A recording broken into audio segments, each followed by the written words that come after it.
Hello friends, मैं सुरुचि BPSC Gurukul 1 में आपका स्वागत करती हूं।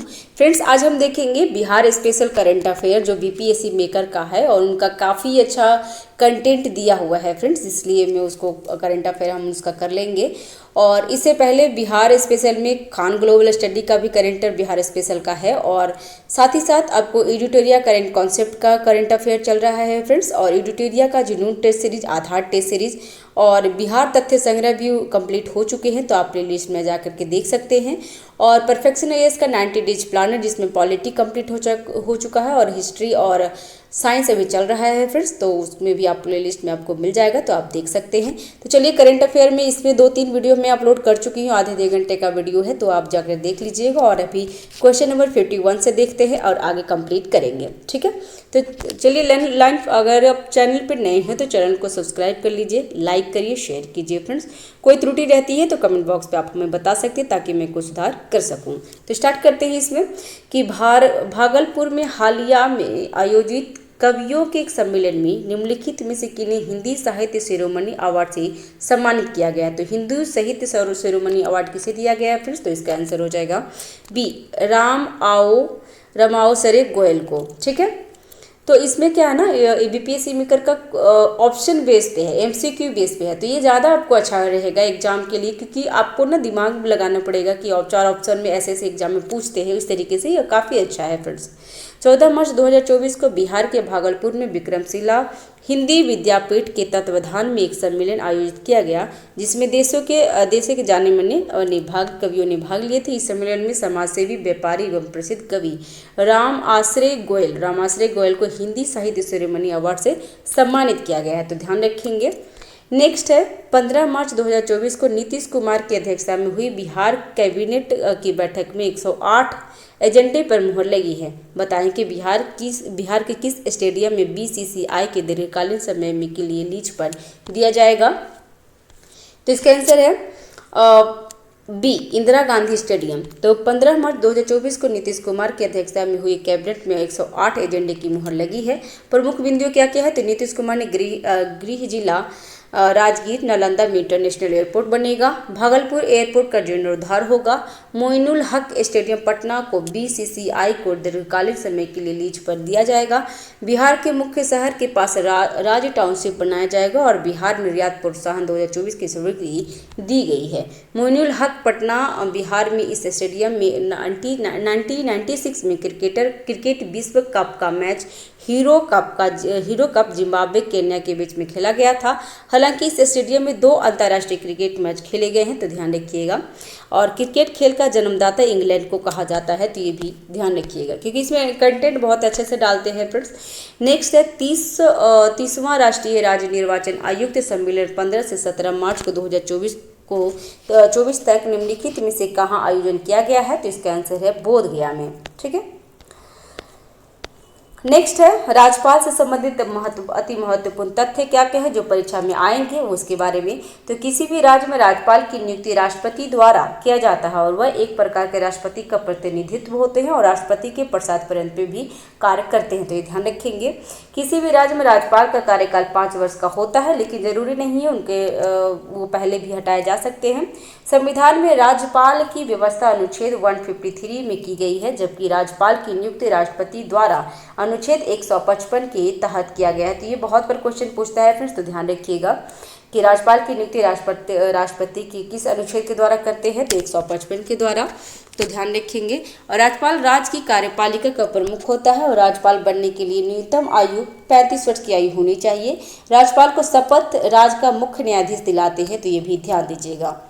नेक्स्ट है निम्नलिखित में से कौन हाल ही में बिहार लोक सेवा आयोग बीपीएससी के नए अध्यक्ष बने हैं? तो इसका आंसर है परमार रवि मनु भाई। एग्जाम के लिए इंपॉर्टेंट है, हमारे बीपीएससी का चेयरमैन है, तो ये ध्यान रखिएगा। अतुल प्रसाद भी बहुत ज़्यादा तहलका मचा के गए हैं और अभी परमार रवि मनु भाई हैं, तो ध्यान रखिएगा, ठीक है। तो इसका आंसर हो जाएगा ए। बिहार सरकार ने साल 1992 के बैच के आईएएस अधिकारी परमार रवि मनु भाई को बीपीएससी का नया अध्यक्ष बनाया है।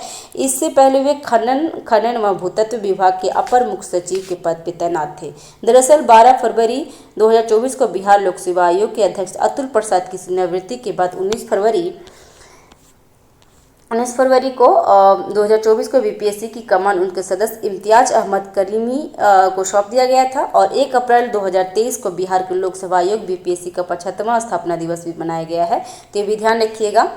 बिहार लोक सेवा आयोग, तो 1 अप्रैल 2023 को बिहार लोक सेवा आयोग का कितना है, तो 75वां स्थापना दिवस मनाया गया है। बिहार लोक सेवा आयोग भारत के संवैधानिक द्वारा बनाई गई एक संस्था है। 1 अप्रैल 1949 को हुई थी इसकी स्थापना और जिसका मुख्यालय रांची में स्थापित किया गया था, लेकिन 1951 में इसका मुख्यालय रांची से पटना स्थानांतरित किया गया है। नेक्स्ट है 15 मार्च 2024 को बिहार कैबिनेट विस्तार के बाद निम्नलिखित में से कौन बिहार के नए शिक्षा मंत्री बने हैं, तो इसका आंसर है सुशील कुमार। तो बिहार के शिक्षा मंत्री कौन बने हैं फ्रेंड्स, तो सुशील कुमार है, तो यहाँ ध्यान रखिएगा। नेक्स्ट है कि किन्हें कौन सा विभाग मिला है विस्तृत, तो ये चीज़ हम लोग एक बार और पढ़ चुके हैं फ्रेंड्स, तो ये बार बार नहीं करेंगे, ठीक है, उसमें आप देख लीजिएगा। नेक्स्ट है अमीर सुहबानी के स्वैच्छिक सेवानिवृत्ति के बाद निम्नलिखित में से कौन हाल ही में बिहार के मुख्य सचिव नियुक्त हुए हैं, तो इसका आंसर हो जाएगा ब्रजेश मल्होत्रा। फ्रेंड्स ये एग्जाम में ना पूछा हुआ है, तो ध्यान रखिएगा कि जो बिहार के जो मुख्य सचिव बनते हैं ना वो इम्पोर्टेंट होते हैं, एक बार पूछ भी लिया है एग्जाम में, तो ध्यान रखिएगा। तो अभी बिहार के मुख्य सचिव कौन बन गए हैं, तो ब्रजेश मल्होत्रा बने हैं बिहार के मुख्य सचिव। नेक्स्ट है अब तक के राजस्व भूमि सुधार विभाग के अपर मुख्य सचिव जिन्होंने आमिर सुहबानी का स्थान लिए हैं। आमिर सुहबानी 23 अप्रैल 2024 को सेवानिवृत्त होने वाले थे, लेकिन उन्होंने 1 मार्च 2024 को स्वैच्छिक सेवानिवृत्ति ले लिए थे। आमिर सुहबानी का कार्यकाल 1 जनवरी 2022 से 1 मार्च 2024 तक था, ठीक है, अब उतना ध्यान नहीं दीजिएगा। नेक्स्ट है 15 हाल ही में 2 मार्च 2024 को बिहार में कहाँ नरेंद्र मोदी द्वारा हिंदुस्तान उर्वरक और रसायन लिमिटेड उर्वरक संयंत्र का उद्घाटन किया गया है, तो इसका आंसर है डी, बरौनी बेगूसराय में, ठीक है। और बरौनी बेगूसराय कहाँ पे है फ्रेंड्स, तो देखिए इसका यहाँ पे है, ठीक है। हाल ही में 2 मार्च 2024 को प्रधानमंत्री नरेंद्र मोदी ने बेगूसराय के बरौनी में हिंदुस्तान उर्वरक एवं रसायन लिमिटेड के उर्वरक संयंत्र के उद्घाटन किए हैं। और ये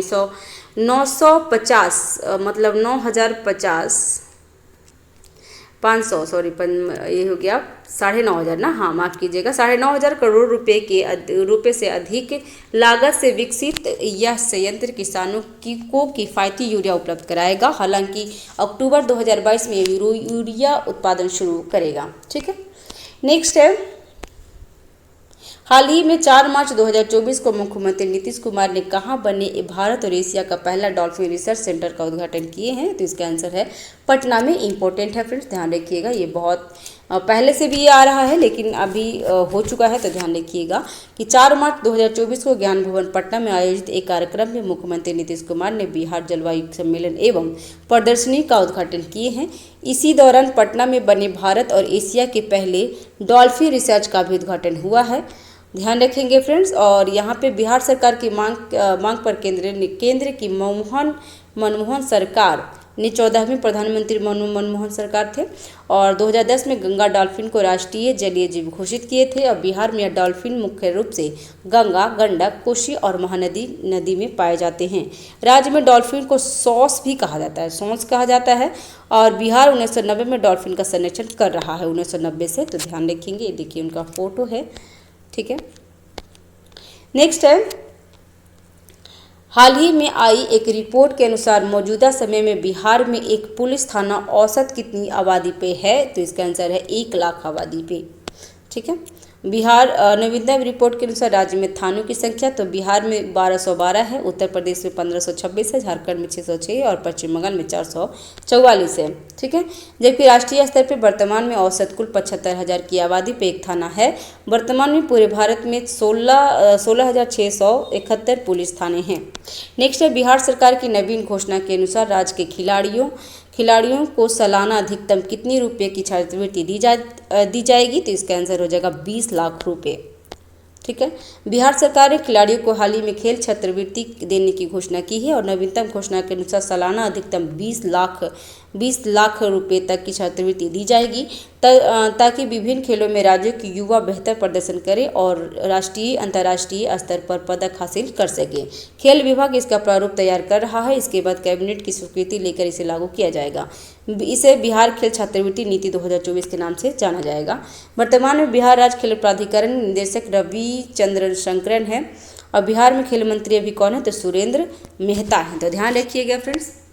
नेक्स्ट है, हाल ही में बिहार का 112वां स्थापना दिवस मनाया गया है। बताएं कि 111वें की जनगणना के अनुसार बिहार में कौन सा जिला सबसे कम साक्षर रहा है। तो 111 के जिला सबसे कम साक्षर में पूर्णिया है फ्रेंड्स, ध्यान रखेंगे। 13 वर्ष पहले 2011 में राष्ट्रीय जनगणना में बिहार की साक्षरता दर 61.8% था, जिसमें पुरुष 71.20% और महिला 51.50% थी, जबकि राष्ट्रीय औसत साक्षरता दर 74.04% थी, जिसमें 82.14% और महिला 65.46% थी। तो ये ध्यान रखिएगा। आंकड़ों के अनुसार सबसे अधिक साक्षर जिला रोहतास है और सबसे कम साक्षर जिला पूर्णिया है। ठीक है। 2011 में जनगणना का 15वीं राष्ट्रीय जनगणना थी। तो अभी ध्यान रखिएगा। 2011 में पहली बार बायोमेट्रिक जानकारी एकत्रित की गई थी। भारत में पहली जनगणना 1872 में लॉर्ड मेयो के शासनकाल में हुआ था। तो ये ध्यान रखेंगे, इंपॉर्टेंट है, ये पूछता भी है। और हालांकि पहली आधिकारिक जनगणना 1881 में किसके समय, तो लॉर्ड रिपन के शासनकाल में हुआ था। तो ध्यान रखेंगे इसके लिए फ्रेंड्स। ठीक है, इसको मैं मिटाना चाह रही, नहीं हो रहा है। ठीक है फ्रेंड्स। नेक्स्ट है, इसे प्राथमिक समकालीन जनगणना भी कहा जाता है। प्रथम समकालीन जनगणना भी कहा जाता है, जो 1881 में लॉर्ड रिपन के शासनकाल में हुआ था। तो ध्यान रखेंगे। नेक्स्ट में हालिया लिखित पुस्तक नीम का शहद के लेखिका कौन है, जिसका विमोचन हाल ही में नीतीश कुमार के द्वारा किया गया है। तो इसका आंसर है ए, डॉक्टर राजवर्धन आजाद ने। तो हाल ही में नीम का शहद का लेखक कौन है, तो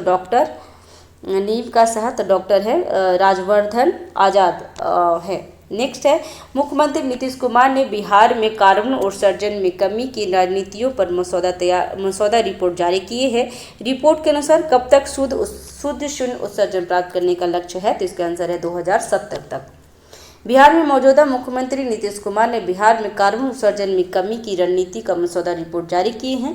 2070 तक शुद्ध शून्य उत्सर्जन प्राप्त करने के भारत के लक्ष्य को अनुरूप होगा। और ये इस रिपोर्ट के अनुसार राष्ट्रीय कार्बन उत्सर्जन में बिहार वर्तमान योगदान मामूली है, जो 2018 में भारत के ग्रीन हाउस गैस उत्सर्जन का लगभग 3.3%, जो राष्ट्रीय स्तर पर 8.8% से कम है। वर्ष 2021 में संयुक्त राष्ट्र जलवायु परिवर्तन सम्मेलन COP26 में आयोजित 31 अक्टूबर से 13 नवंबर तक 2021 तक ग्लासगो स्कॉटलैंड में किया गया था। सम्मेलन के अध्यक्ष ब्रिटेन के कैबिनेट मंत्री आलोक शर्मा थे। तो ध्यान रखेंगे। नेक्स्ट है, 12 मार्च 2024 को प्रधानमंत्री नरेंद्र मोदी ने वीडियो कॉन्फ्रेंसिंग के माध्यम से अस्थवा रेलवे स्टेशन का लोकार्पण किया है। बताएं कि यह बिहार के किस जिले में अवस्थित है, तो इसका आंसर है बी, नालंदा में। ठीक है। नेक्स्ट, हाल ही में 11 मार्च 2024 को आयोजित बिहार सड़क सुरक्षा परिषद की बैठक में जारी एक रिपोर्ट के अनुसार बताएं कि 2022 की तुलना में 2023 में सड़क दुर्घटनाओं में कितनी प्रतिशत की वृद्धि हुई है, तो इसका आंसर है ए, 2% की। ठीक है। नेक्स्ट है, हाल ही में किस तिथि को बिहार म्यूजियम पटना में नारी शक्ति को दर्शाने वाले रेट्रोस्पेक्टिव प्रदर्शन की शुरुआत हुई है, तो इसका आंसर है बी, 9 मार्च 2024 को। ठीक है।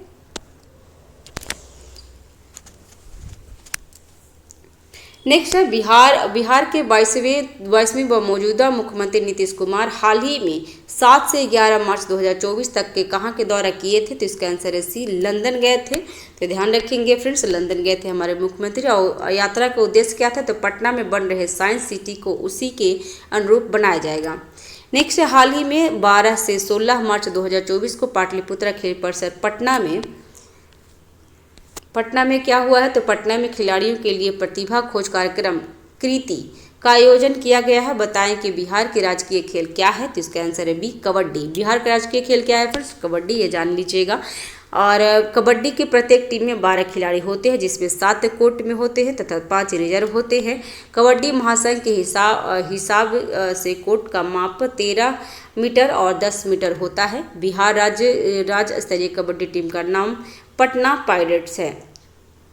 नेक्स्ट है अखिल भारतीय स्तर की खेलो इंडिया यूनिवर्सिटी गेम्स का चौथा संस्करण 19 से 29 फरवरी 2024 को पूर्वोत्तर 7 राज्यों में किया गया। इस प्रतियोगिता में ललित नारायण मिथिला विश्वविद्यालय दरभंगा की महिला कबड्डी टीम में कांस्य पदक जीता है। तो ध्यान रखिएगा कौन नाम है, तो ललित नारायण। और बिहार राज्य खेल प्राधिकरण के महानिदेशक रविंद्र शंकरन है। तो ये ध्यान रखिए कि बिहार खेल प्राधिकरण के महानिदेशक कौन है, तो रविंद्र शंकरन है। ठीक है। और बिहार राज्य खेल प्राधिकरण के 75वें गणतंत्र दिवस 2024 के अवसर पर गांधी मैदान में पटना में निकाली गई झांकी, जो मेडल लाओ नौकरी पाओ की थीम पे था। तो ये ध्यान रखिएगा थीम फ्रेंड्स। नेक्स्ट है 69 नंबर क्वेश्चन की 15 मार्च 2024 को बिहार कैबिनेट विस्तार के बाद निम्नलिखित में से कौन बिहार के नए कृषि मंत्री बन गए हैं, तो इसका आंसर है मंगल पांडे। मंगल पांडे बिहार के नए कृषि मंत्री हैं फ्रेंड्स, ध्यान रखेंगे। और विभाग और मंत्री इसमें पूरा ये दिया हुआ है, एक बार हमने ये पढ़ चुके हैं, तो अभी उसको स्किप कर देते हैं और मिलान कर लेते हैं। विभिन्न विभाग और मंत्री, तो गृह मंत्री नीतीश कुमार बन गए हैं, वित्त मंत्री सम्राट चौधरी, स्वास्थ्य एवं कृषि मंत्री मंगल पांडे, परिवहन मंत्री शीला कुमारी, शिक्षा मंत्री सुनील कुमार और खेल मंत्री सुरेंद्र मेहता और कला एवं संस्कृति एवं युवा विभाग का विजय कुमार सिन्हा बने हैं। नेक्स्ट है बिहार के किस जिले में खुशी कुमारी ने हिमाचल प्रदेश के नगर रोटा में आयोजित खेलो India inter zonal women's weightlifting championship में कांस्य पदक जीती है और उसका आपने नाम किया है, तो कहाँ की है ये, तो इसका आंसर है डी, पटना की। ठीक है।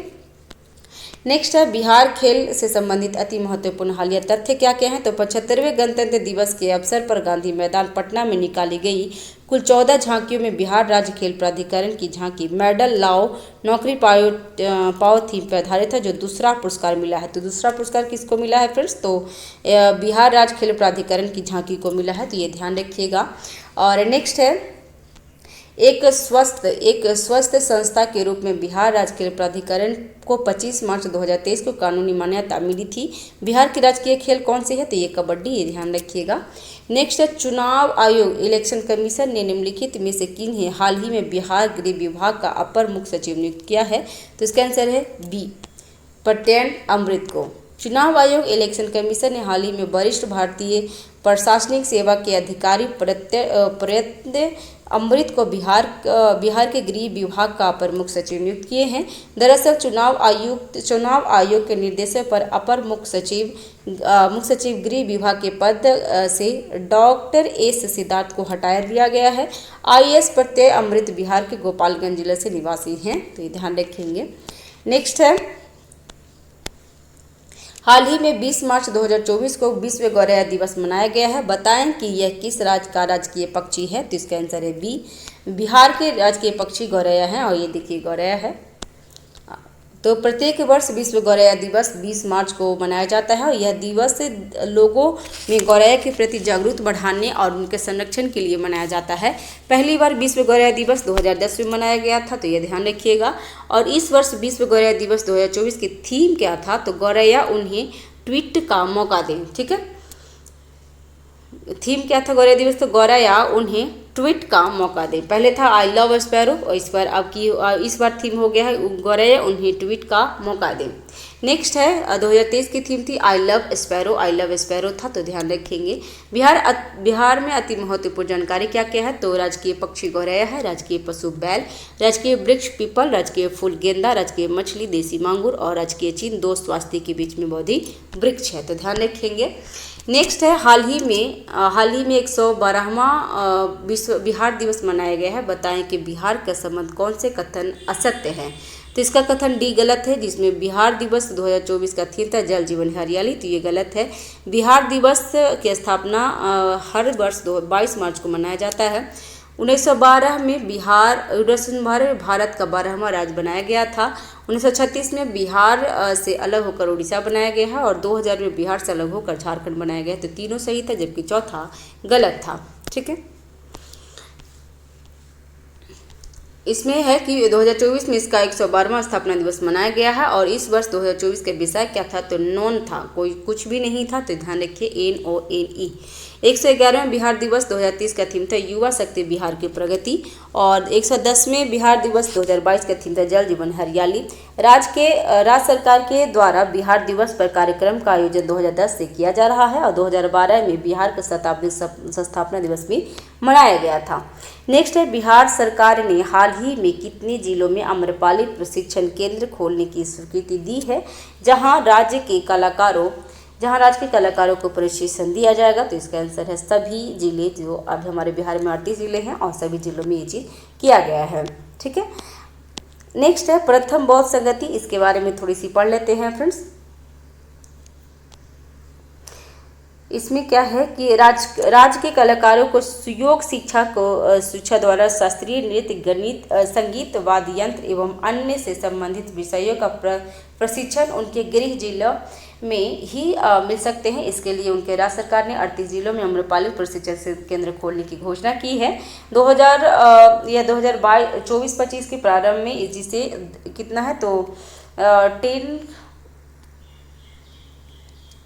इतना अमाउंट नहीं पूछेगा फ्रेंड्स, ध्यान रखिएगा। हालांकि अलावा क्या है इसके, ये सब नहीं पूछेगा फ्रेंड्स। ये देख लीजिए, आम्रपाली बौद्ध काल में वैशाली बज्जी संघ की लिच्छवी की प्रसिद्ध राज नृत्यिका थी और कहा जाता है कि आम्रपाली अत्यंत सुंदर थी, जो भी उसे एक बार देख लेता था वह उस पर मुग्ध हो जाता था। ठीक है, यहाँ पे प्रथम बौद्ध संगति बहुत बार पूछा है, तो ध्यान रखिएगा। प्रथम बौद्ध संगति कब हुई थी, तो 483 ईसा पूर्व में राजगृह में हुआ था और अजात शत्रु के शासनकाल में अध्यक्ष बने थे महाकश्यप। द्वितीय बौद्ध संगति 383 100 वर्ष के बाद हुआ था और इसमें वैशाली में हुआ था द्वितीय बौद्ध संगति और कालाशोका के शासनकाल में और अध्यक्ष थे सबाकामी। तृतीय बौद्ध संगति जो 251 में ईसा पूर्व में हुआ था पाटलिपुत्रा में और अशोक के शासनकाल में और अध्यक्ष थे मोगलीपुतिस्त।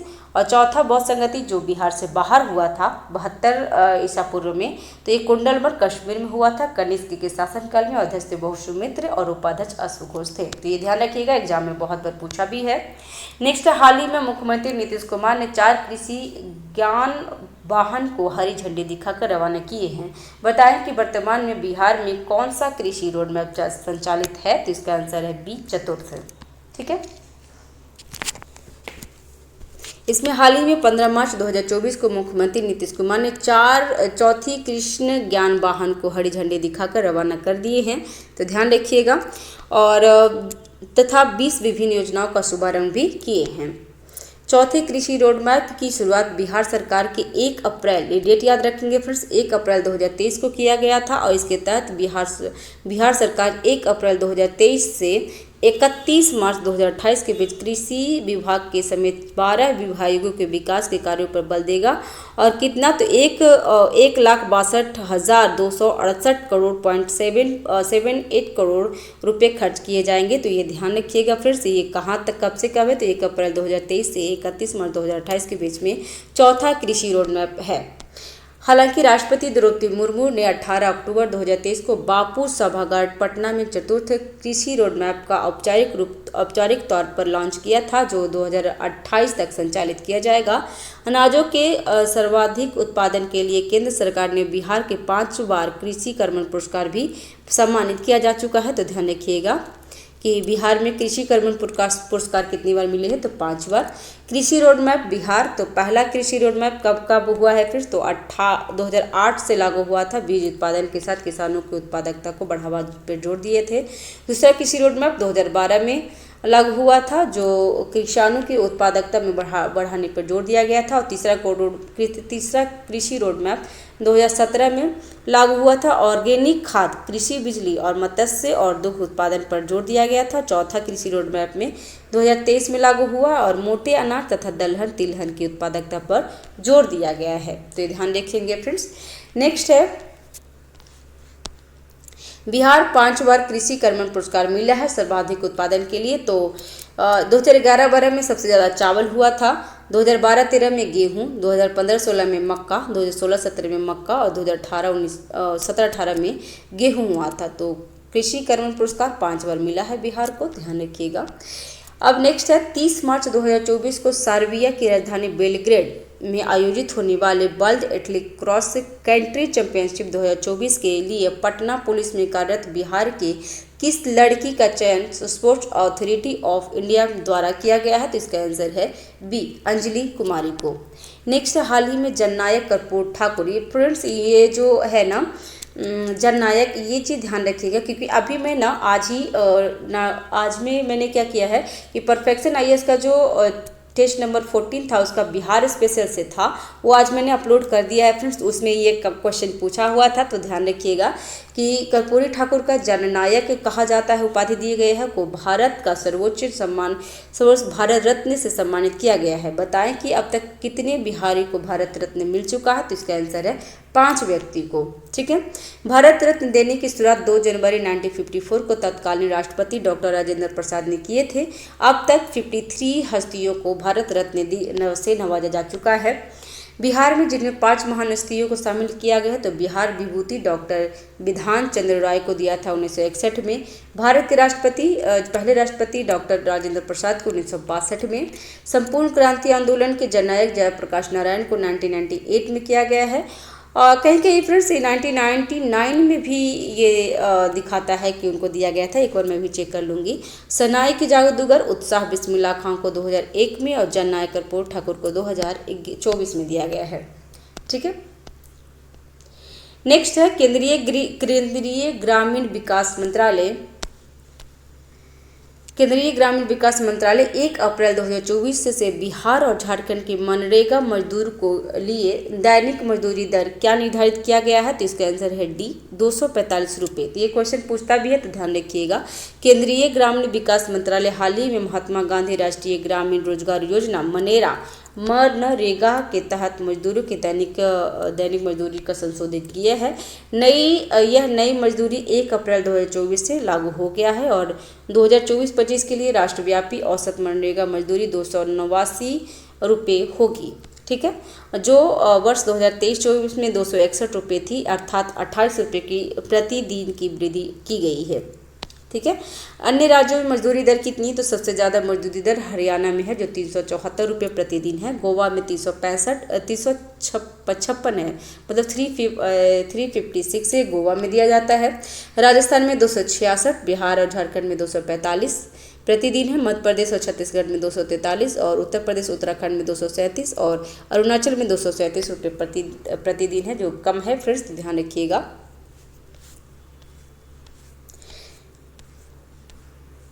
महात्मा गांधी राष्ट्रीय ग्रामीण रोजगार योजना के गारंटी योजना के बारे में पढ़ लेते हैं।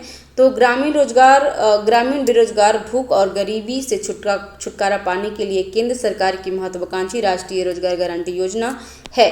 नरेगा का शुभारंभ मनमोहन सिंह सरकार ने 2 फरवरी 2006 को आंध्र प्रदेश के अनंतपुर में किए हैं। तो ध्यान रखिएगा, नरेगा का स्थापना कब हुआ था? तो 2006 में हुआ था, 2 फरवरी 2006 में आंध्र प्रदेश के अनंतपुर से किया गया था। बाद में 2 अक्टूबर 2009 को महात्मा गांधी राष्ट्रीय ग्रामीण रोजगार गारंटी योजना अधिनियम जो मनरेगा कर दिया गया है, और कब किया था? 2009 में। मनरेगा भारत में लागू एक रोजगार गारंटी योजना है। यह योजना प्रत्येक वित्तीय वर्ष के 100 दिन का रोजगार उपलब्ध कराती है। तो ये भी क्वेश्चन पूछता है, तो ध्यान रखेंगे कि कितने दिन का करता है, तो 100 दिनों का करता है। नेक्स्ट, हाल ही में 9 अप्रैल 2024 को बिहार राज्य आपदा प्रबंधन प्राधिकरण की ओर से और पर्यावरण संरक्षण एवं पारिस्थितिकी के विकास में जन सहभागिता पर कौन सा कार्यक्रम आयोजित किया गया है? तो इसका आंसर है बी, इनसे मिलिए। बिहार राज्य आपदा प्रबंधन प्राधिकरण की ओर से 9 अप्रैल 2024 को पर्यावरण संरक्षण एवं पारिस्थितिकी के विकास में जन सहभागिता पर इनसे मिलिए कार्यक्रम का आयोजन किया गया है। इस कार्यक्रम का मुख्य अतिथि तौर पर उत्तराखंड के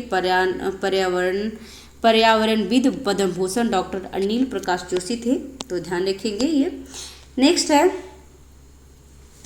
और इसमें और क्या हुआ है, तो नीतीश नामक डिवाइस भी लॉन्च किया गया है। तो फरवरी 2024 में बिहार राज्य आपदा प्रबंधन प्राधिकरण, Bihar state disaster management authority ने नीतीश का जो novel initiative technological intervention for safety of human lifes Nitish नामक डिवाइस लॉन्च किया है और इसका उद्घाटन मुख्यमंत्री नीतीश कुमार के द्वारा किया गया है।